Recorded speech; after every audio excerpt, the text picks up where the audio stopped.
You've probably seen a lot of videos in the reseller community where they do challenges of taking one item and seeing how far they can stretch that money based off of it selling and rebuying and selling those items again. That constant reinvestment challenge is something that I absolutely love. They are some of my favorite videos. And as a series, I think it's so much fun to follow along. Today, I want to show you how you can do this challenge for yourself using math and map it out for an entire 12 months to see what that would look like for yourself. When you know ahead of time what things should look like and what the expectation is, or at least a rough outline, you can better understand if you are at the progress that you need to be in order to reach your goal or if you're falling behind. The trajectory of just one item can change your entire life.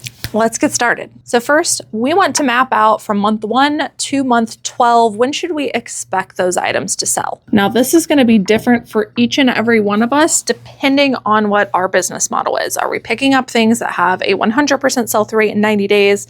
Are we picking up things that have a 50% sell-through rate in 90 days? Or are we picking up things that have a much less sell-through rate? Go back and watch the very first whiteboard video that I did to explain how long items take to sell. Today, we are going to focus on a 100% sell-through rate within 90 days, but you can change it per your own business model. So remember, if we pick up an item with a 100% sell-through rate within 90 days, that means it's going to take about 90 days to sell. It could absolutely sell sooner or later than that, but when you're making goals, you always want to operate off of worst case scenario, and we're also going to assume that you're listing things pretty much the right way. So if I pick up an item with 100% sell-through rate within 90 days, that means that it's not going to sell month 1, it's not going to sell month 2, but it will sell month 3. For this experiment, I'm going to take the one item and continuously reinvest that to see what we end up with as far as cash flow and how many items in our inventory at month 12. So essentially, this is what's going to happen if you constantly reinvest with this one item. So month 3, our item sells, plus we reinvest into buying more inventory to continue doing the same thing. So if we list those items month 3,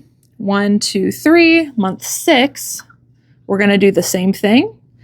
Month 9, we're going to do the same thing.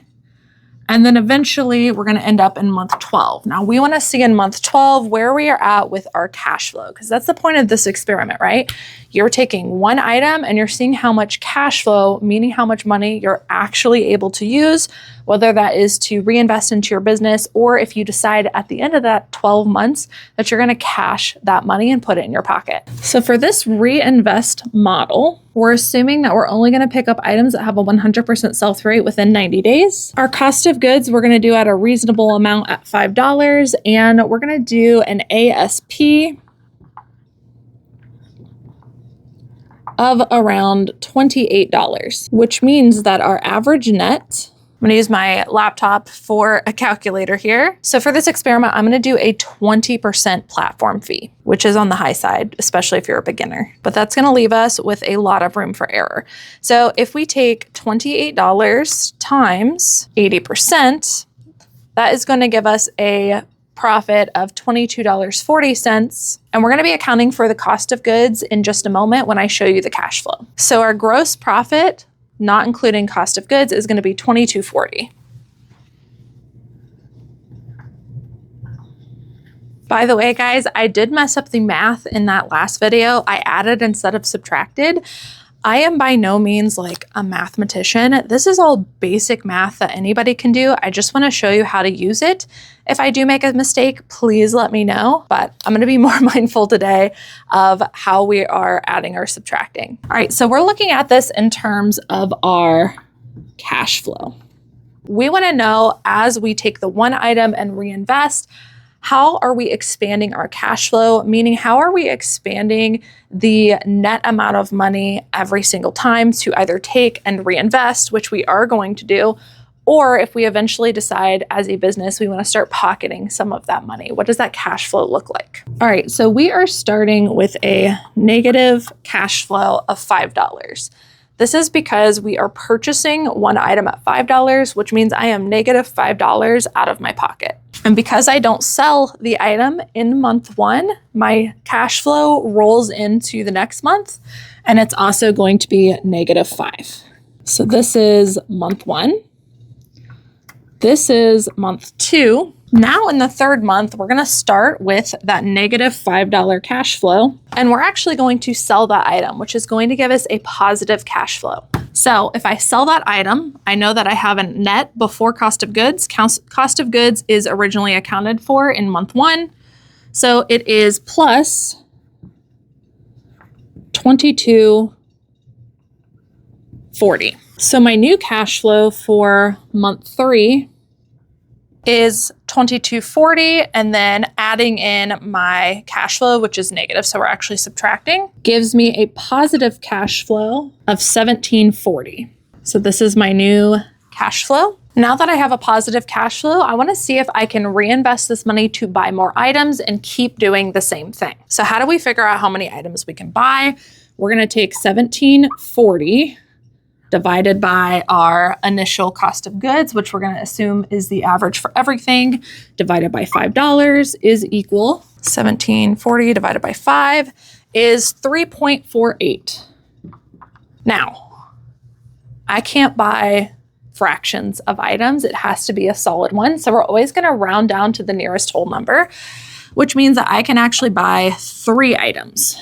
All right, so I'm gonna buy 3 items right here. Now, in order to buy, I've got to take some of my cash flow and spend it. So I'm gonna buy 3 items. 3 times 5 is minus $15, which is going to leave me with a positive cash flow of $2.40. So I've got a positive cash flow in my bank of $2.40, and I bought 3 items. So now we are going to reinvest that money. So this is now month 4. Here's my starting cash flow. But remember, our average time to sell is 90 days. So we sold it in the 3rd month, but now that we've reinvested, we've got to wait another 3 months for those items to sell. So we're not actually going to sell it until month 6. So month 4, my cash flow is $240.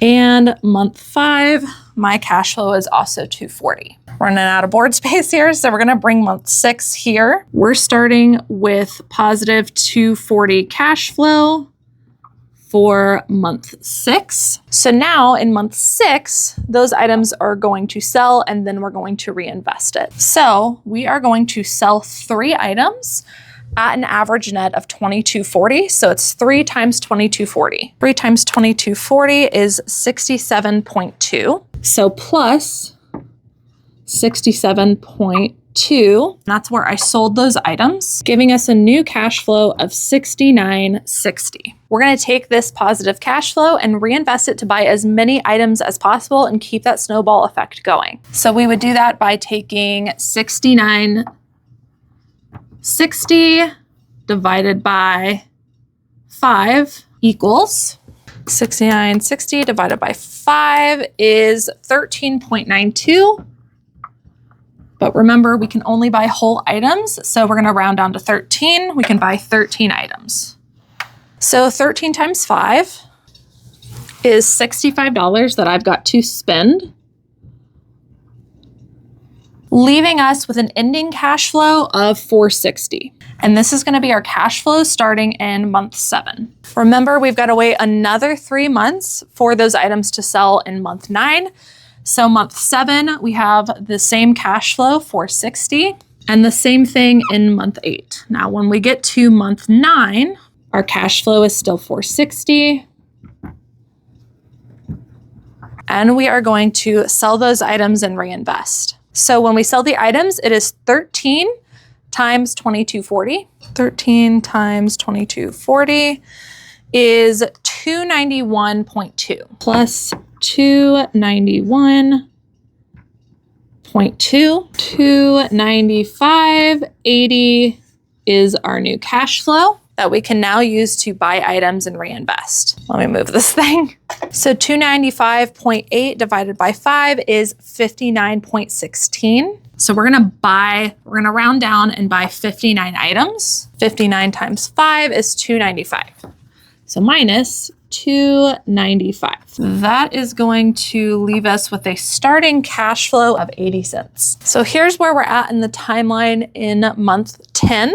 We do need to wait until month 12 for those to sell. Once we reach month 12, I'm going to show you what cash flow looks like, and then this seller using this model can choose then to either pocket the money, pocket some of the money, or reinvest. And we'll look at what our options are at the end of 1 year, all from just one item. So that's month 10. That's also true for month 11 because we didn't sell anything. And then month 12, so 1 year, we start with, in month 12, a positive cash flow of 80 cents, and we have 59 items in our inventory. When those 59 items sell, it's going to be 59 times 2240, which is 1321.6. Which, when we add in the 80 cents, is going to give us a positive cash flow of $1,322.40.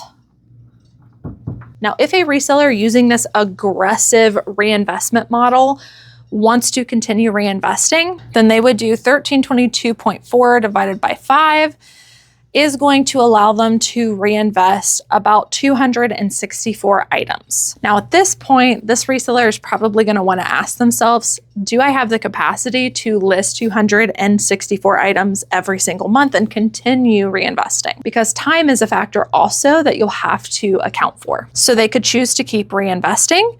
They could choose to pocket the money and be done. They could choose to pocket half the money and continue reinvesting.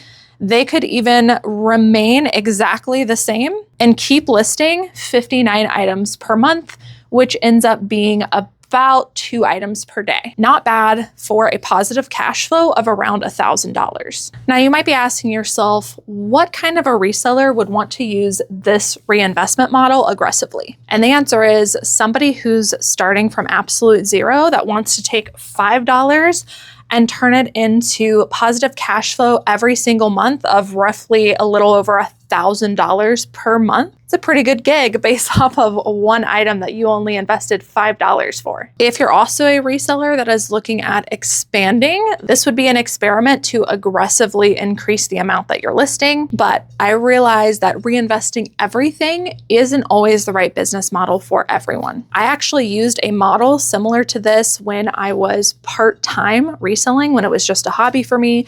I was working a full-time job, and so I felt very comfortable reinvesting everything back into my business in order to grow it as quickly as possible. And so if your goal is to grow quickly, the reinvestment model is a great strategy, but you've got to do it smart. There's tons of other factors at play. If you were to need some of the money for your bills and pocket some of the money and reinvest some of the money, this math is going to look a lot different per your own situation. And I hope to be doing more experiments and examples with you here on the whiteboard based off of multiple different models. So if you have any models or certain reseller situations that you're curious about and you want to see the math on, we can math it out here on the whiteboard. Just drop them in the comments below. And remember, this is just one item. So this is what the trajectory of one item in your store can do if you're reinvesting it. Now, let's say I take 10 items instead and I reinvest all 10 of those. This number is going to look a lot different. And so it's just about how aggressive do you want to be? What do you have the capability of doing? And also remembering your time. I hope that this experiment was helpful for you. I'm really enjoying doing these whiteboard sessions with you, and I'm doing a ton of them now in Reseller's Edge on a more complicated level. So if you like these and you want more, consider joining Reseller's Edge Pro. But I'll be doing these simple examples here on YouTube. All right, you guys, thank you so much for watching, and I'll see you in the next one. Bye.